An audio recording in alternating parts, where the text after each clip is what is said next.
Chris, I think with that, I mean, are you ready to kind of jump in here to their schedule? Yeah, let's go. Let's see what you got here, Christian. I'm very interested, actually, personally. Like, we don't talk about the shit off air or anything about record predictions, so I kind of want to see where you're at here as far as Florida State goes. This is what makes this fun. Right. I mean, I'll bite the bullet here. Listen, you don't throw me with a good time, by God. I'll go first. I've got them this year going 9-3. Can before you start, can I say that? Can I predict your losses right here off the schedule? Go for it. LSU, because you're high on LSU. Mm-hmm. I'm gonna say they lose to Clemson. Mm-hmm. In your predictions, and I'm gonna say, damn, give me. Fuck, you're gonna go all weird and shit. I'm gonna go Florida.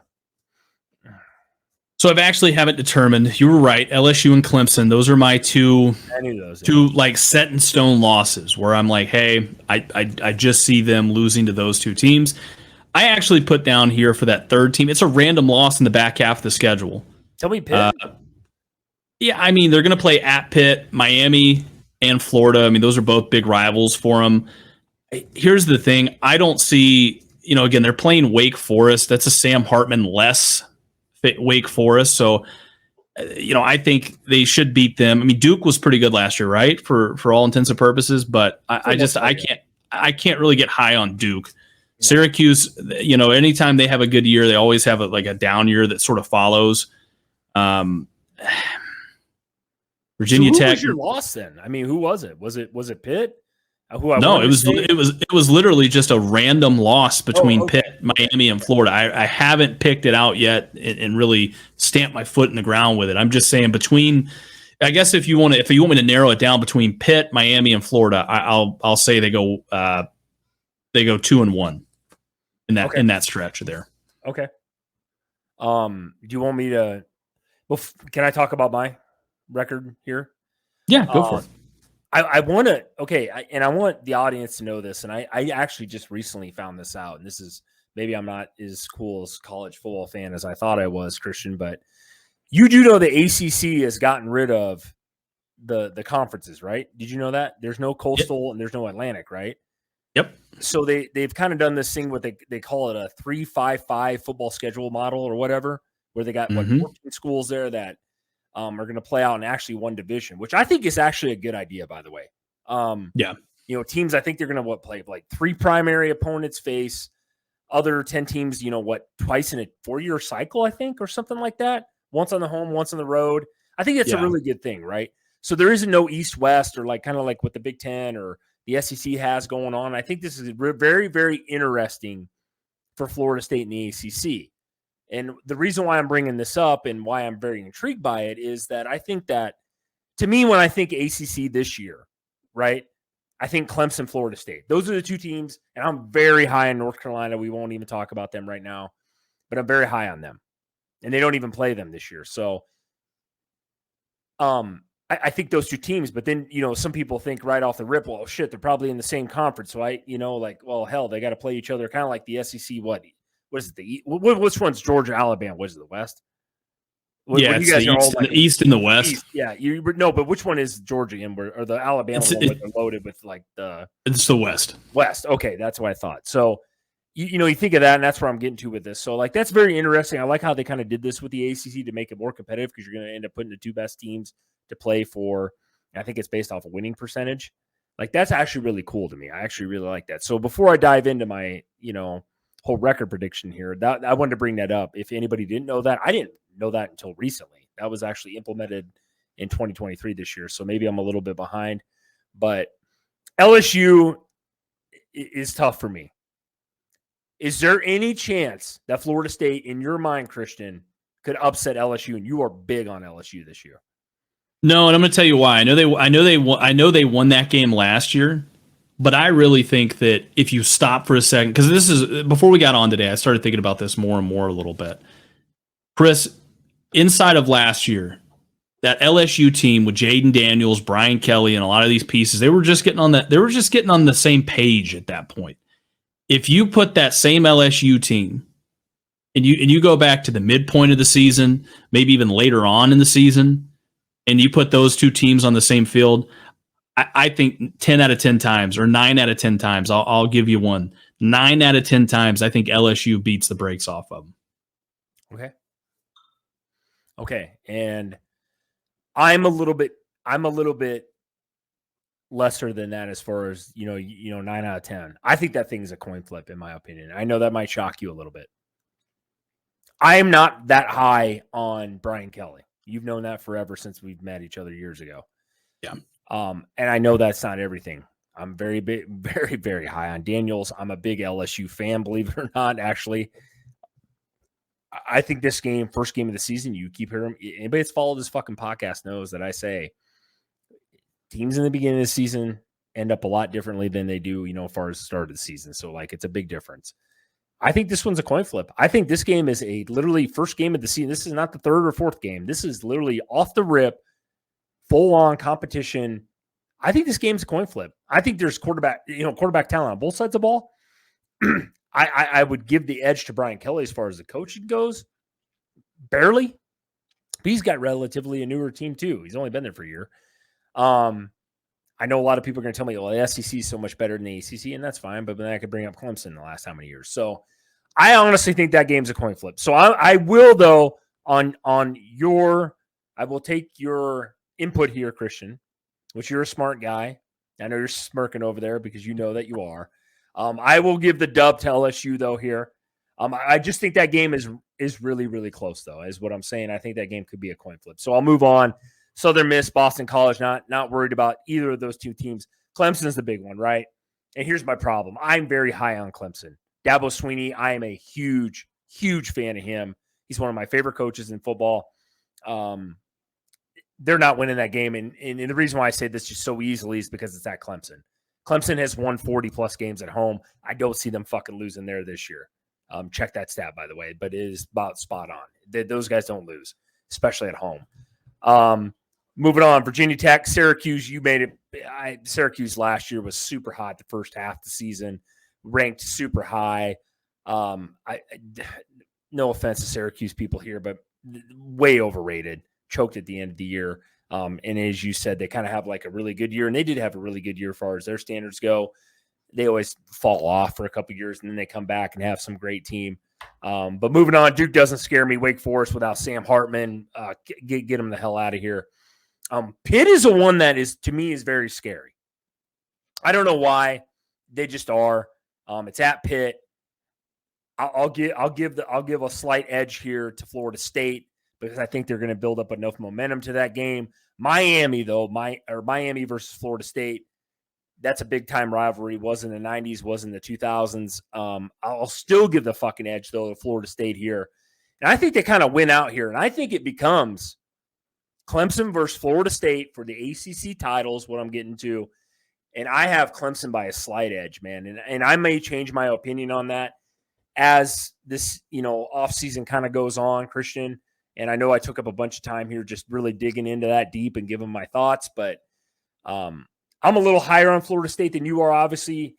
But I like Florida State this year. I do. I really do. They bring back so much talent, and I love when teams do. I think it's kind of like college basketball. When you get into March Madness, all the teams that make it super far are guys that are juniors and seniors that have played in the tournament a bunch of times. Florida State's got a bunch of guys returning here, and I think they're going to be pretty successful this year. Let me ask you a question. You bring up a good point, and that is you kind of skipped over Southern Miss there. Now, I'm not saying Brett Favre is coming back quarterback in the Golden Eagles, but what I'm saying is there's a guy you really like in Frank Gore Jr. You were really, really dick right. Very high on him. Yeah. I'm just saying, you don't think that there's a scenario where Florida State, I know right now in the comment section, people are going to be laughing. They're going to say there's no way in hell, but just hear me out for a second. You don't think there's any way possible Southern Miss goes in there and they keep the ball on the ground and they control the clock and it's a close game. I'm not saying that they're going to win. I'm just saying it's a close game. They give them a little scare. I think that you make a great point. I give you credit because I love myself some Frank Gore. I took a lot of heat for that, by the way, on the pod. One man don't win you football games, man. And I think that kid's super talented. unfortunately, as much as like we're putting a lot of hype and a lot of credence and as far as respect on Florida State's defense trying to be better this year, even if they were the same defense as they were last year, and they were not terrible. I mean, I think they finished top 15. It's Southern Miss ain't gonna fucking stop their offense, dude. Jordan Travis, dude, come on, man. That's where I'm like, as much as you want to try to pound that football, and I think that's exactly Christian what Southern Miss is going to try to do. Why wouldn't you, right? I mean, you got a top 10 running back potentially. Yeah, you're going to try to pound the ball, and it's going to be a closer game. I think that over under is going to be pretty low on that part of it. But I just don't know how Southern Miss, and I'm not knocking Southern Miss, but unless you got Brett Favre back there, I just don't see it happening, man. And they don't got nobody on defense that's going to be able to compete at that level. If I'm wrong about this, and I can't wait till college football starts, this might be a game where, Florida State somehow knocks off LSU and then beats Southern Miss by 3. And then you're going to come back on here in a couple of months and go, Chris, I fucking told you so, you dumbass. Like, and that's what I love. I hope it does happen. I do. I love college football. So like, good point, Christian, though. I give you a lot of credit for bringing that up. I just don't see that happening. I do see it being closer, I guess, as Lee Corso says, than the experts think. I could see that scenario playing out. But what happens if Florida State goes up 14-0 right away? They're not going to continue to pound the ball. They're going to have to throw it. No, yeah, and that situation is really only predicated on if you can move the ball against them. Right. I mean, and from all intents and purposes, I mean, that is going to favor Florida State more than it's going to favor Southern Miss. But I don't know, man. You never know. You never know. I mean, let me throw this scenario out here. What happens if, again, we talked about weird, fluky stuff that can happen. What happens if Jordan Travis gets knocked out of the game early against LSU? I mean, you still rocking with. No, I am a big Jordan Travis advocate. So like, no. It's not, and I don't even know who the backup is, dude. I don't, and you probably do with your stat whoring abilities, but I honestly don't. I don't, and I think on all intents and purposes, as you say, I don't. We're not predicting stuff week in and week out here on injuries, right? They're going to happen, right? I mean, injuries are going to happen. We're going to have some crazy things happen this year. I think that's why everybody loves college football. If you're actually a true fan. There's the unknown, right? There's the unknown factor. There's a question mark, Hey, Blake Corum goes down. He's a bad example because he got Edwards. What if Jalen Daniels goes down at LSU? You know what I mean? Not that their backup's trash, but that pretty much changes that dynamic of that team, right? I mean, you can't predict everything here. But I guess my thing with you, Christian, maybe you don't do this, but I go all intents and purposes as far as like the starters that we see before the season starts and the guys that they're returning. I expect them to play a full season. Now that doesn't always happen on both sides of the ball, but I try to rank them out that way. Like if everybody played a full season and everything went as planned, how do you? I guess it's a good question. How do you figure in injuries when you do your predictions? No, I mean, I really don't, especially not this early in the preseason. Maybe more like once we get in season and we start doing like a look ahead to a specific game. Like, okay. Yeah, I would do that. And this, I mean, to be fair, though, this is the first time on the show that I've actually thrown out a hypothetical injury situation. And, right? No, you're exactly right. And you haven't. I just didn't know. Some people do that, though. I've watched other pods before, and I've seen that, people are like, well, I predict, such and such basically, and maybe be beat up. I'm like, well, everybody's beat up at that point in the year when you're on week 10, right? I mean, nobody's 100%. So like, I try to predict it as I see it and just everybody being not 100% healthy, but 80% healthy or 90% healthy. So like, that's kind of how I do it. I didn't know if you had that's actually a really good point though. I didn't know. That's why I had to ask that question. It's like, some people are like, oh, well, if what's his bucket gets hurt, well, okay, then yeah, that obviously changes the dynamic, especially at quarterback, right? I mean, like that's yeah. I guess the reason why I brought that up is because we talked about it, and that would be the most fucking Florida State thing to happen. Game 1, second quarter, Jordan Travis goes to roll out, tears an ACL. God, I hope all that hype, everything like that.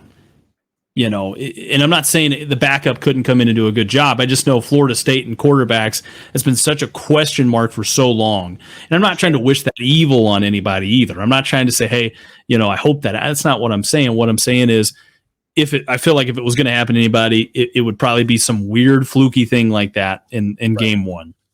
Right. No, and 100% agree with you, Christian. So like, no, it's, as much as like, it's funny, like growing up, my dad, hated Florida State, right? Because he grew up in the, 70s and 80s and all the Miami teams, Miami and Florida State and Florida, obviously in the 90s and stuff. And like, I always was, the whole, the whole, my dad hates that, by the way, just still to this day, talk to him. He's like 60 some years old. But I just, when I hear Florida State, man, I'm so big on just like the name. Like it resonates so much with me. It's kind of funny. I don't know if I grew up in that era where it was just like being a Nebraska fan because we're like, definitely going to play one of those fucking Florida teams. You know what I mean? Like that was always it. It was like Miami, Florida State, one of those teams, man. And I truly, though, when I hear the name, you brought it up to start the show, and I'll let you talk here in a second.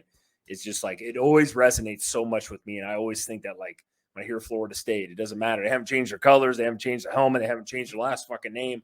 They're not doing anything, man. It's Florida State, man. And I think Florida State is, I'm happy for them, even though I don't like them. I'm happy for them that they got some, top 5 credibility this year. They're going to have some big name players, man. I'm happy for the state of Florida. Yeah, man. I was going to ask you, you bring up a good point with the war chant there. Oh, the Noel chant is, and I don't even think that's what they call it, but okay. And we've talked about this off air, but I'm going to kind of throw a last thing on here. Who did it better, man? The Braves or the Seminoles? It's going to be, I'm just so funny. That's my favorite team in baseball is Braves. I'm going to say Seminoles just because when I was a little kid, man, that whole stadium going, just you could hear it on ABC or CBS every time they play. I mean, it was so fucking loud you could barely hear the commentators talk. Dude, let me tell you right now. I'm dead serious. By the way, you're from Atlanta, or you're down in Georgia. Huge Braves fan. Okay, listen. There was, and I saw this more recently. So this to me is like 2021, if I'm not mistaken, when the Braves won the World Series. Watching, 7th inning, 8th inning. I mean, in some of those games in the postseason, dude, that chop and that chant. Loud? I mean, dude, it was. I cried when they won because it just was. Yeah. I mean, I'm not doing it justice, but it was something else. I mean, now I understand. Hey, back in the day, that thing was roaring, right? And at Florida State, I just think, man, I got to give it to the Braves, dude. The Braves all day. Now we're kind of. No, and not to cut you off, but I will give you 100% respect on that, and I'll take your opinion for it because you come from down there, right? I just know what I saw in Florida State. Braves are my team, right? They hadn't won one for how many years since the 90s when they won one just recently. I was so happy for them. But you have a little more heart to that, right? You're from Georgia. So I'm a smart guy when it comes out. I listen to other people that are smarter than me. So, like, absolutely. But yeah, I just remember, dude, just being just a little kid watching Florida State. And I remember Miami or Florida coming into Florida State, dude, with Bobby Bowden, dude. And the whole crowd, I mean, it just seemed so loud. Yeah. I'm sitting there glued into like basically a black and white television at the time. That's how old I am. Just fucking nuts, dude. I was like, holy shit. Like this is just crazy. Charlie Ward back there, dude, is about like one of the best athletes ever played in the NBA. It was a point guard. I mean, Heisman Trophy in football, though. Figure that one out. Go figure. Yeah, crazy. Dude. More of a Jared Lorenzen guy myself, but at least you looked the part anyway.